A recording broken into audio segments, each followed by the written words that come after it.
Hey, good morning everybody.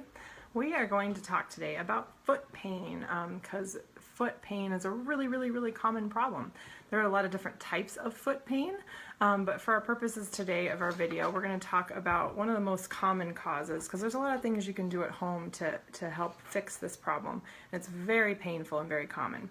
So we're going to talk about plantar fasciitis. Plantar fasciitis, a lot of people have heard of, a lot of people have had, is a really painful condition of the bottom of your foot. And it's pretty classic. This is pretty easy to diagnose by yourself. Here's a picture of the bottom of your foot on the inside. And when you have plantar fasciitis, it hurts right here, right about here, which is on the bottom of your foot, kind of in the front of your heel off to the inside. So right about there is pretty classic for where it hurts. And it usually hurts first thing in the morning the worst, or perhaps after you've been sitting for a while and you go to get out of a chair. It'll hurt the most after you've been resting. That can come from a lot of different causes, and very often we don't know what caused it, but wearing the wrong shoes for too long, maybe taking a long trip with a lot of walking that you weren't used to are some common ways to get this, but like I said, very often it just pops up out of nowhere. And so what is actually happening here on the inside is we get an overuse, or where the fascia on the bottom of the foot, the sheet of connective tissue on the bottom of your foot gets too tight, and it starts to pull at the attachment site right here where it attaches to your heel bone. And we get a site of inflammation where it gets swollen and angry and really painful. And so we treat this like a lot of the other different itises, the inflammation. And so the first thing I do typically when we're working with plantar fasciitis is I adjust the patient's foot.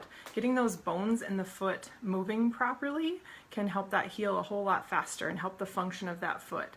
And then I put the patient in calm it down mode for at least usually 2 weeks, depending on the severity and how long it's been going on. But you have to be in calm it down mode long enough to get ahead of the inflammation. And so I give them a sheet of home care instructions on things you have to do. And so the first thing we talk about is stretching before you put your foot on the floor in the morning. With this condition, with plantar fasciitis, as you're sleeping, your foot curls forward naturally. And so that first step on the floor in the morning, as you stretch that arch, stretch the fascia on the bottom of your foot, just creates even more injury to that area that's inflamed. And so before you get out of bed, you got to stretch the foot, warm it up, move it back and forth and around before you put your foot on the floor. And then I also tell them to stretch several times throughout the day as well. You can stretch the feet a lot of different ways, like standing on the bottom of a stair and letting your heel drop down off the stair. We carry these handy dandy foot rollers here in the office, which are just the perfect size for feet and a great thing to use just rolling under your foot many times a day, even if you don't have plantar fasciitis. This is a good way to prevent plantar fasciitis. I love these things because they're the perfect size. Another little tip, we also have the patient ice. You got to ice because we got an itis and inflammation going on. And so I have them ice about 20 minutes for two or three times a day. A great way to accomplish icing of your foot is using a frozen water bottle. So if you stick a water bottle in the freezer and then roll your foot over the frozen water bottle a few times a day, you kind of get the ice and the stretching at the same time.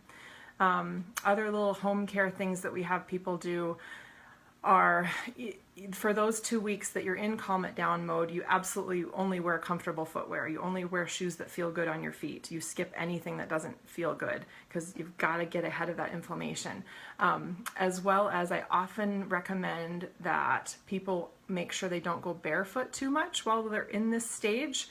So they have to wear shoes while they're running around the house, preferably a good tennis shoe, because sometimes barefoot is just too much stress on that plantar fascia while it's healing. And so that's another tip when you're healing it. Sometimes I have people do some soaking of the foot as well in Epsom salts, just for 20 minutes at a time, once a day can also be a way to get ahead of the inflammation.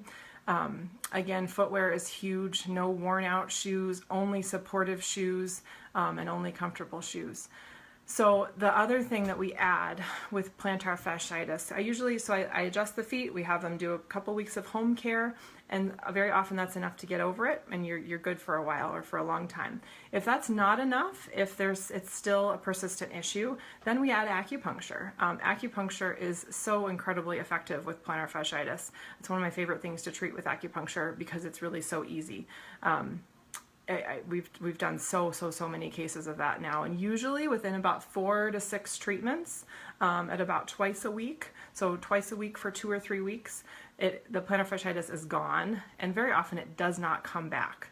Because what acupuncture is doing, those little needles you can think of as being a micro trauma to the area, which tells your body we've got something to heal here. And it sends all those good white blood cells in there to eat up the inflammatory tissue and create healthy new cells. So it's actually helping make your foot stronger from the inside. And so when we have a bad case of plantar fasciitis that does respond to acupuncture, very often it doesn't come back. Or it comes back a little bit in a few months and we do one more acupuncture treatment and they're good to go again. So that's a great option for plantar fasciitis.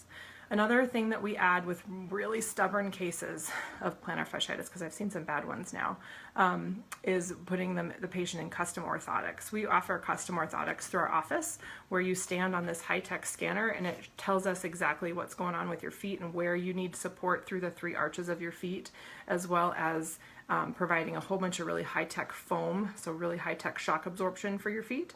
And so with more stubborn cases, we put patients in those, and they tend to do really well as far as preventing recurrences of that plantar fasciitis. So I hope that was helpful. Take good care of your feet. Only wear good shoes. Bad shoes are just not worth it. So let me know if you have any questions. Have a great day.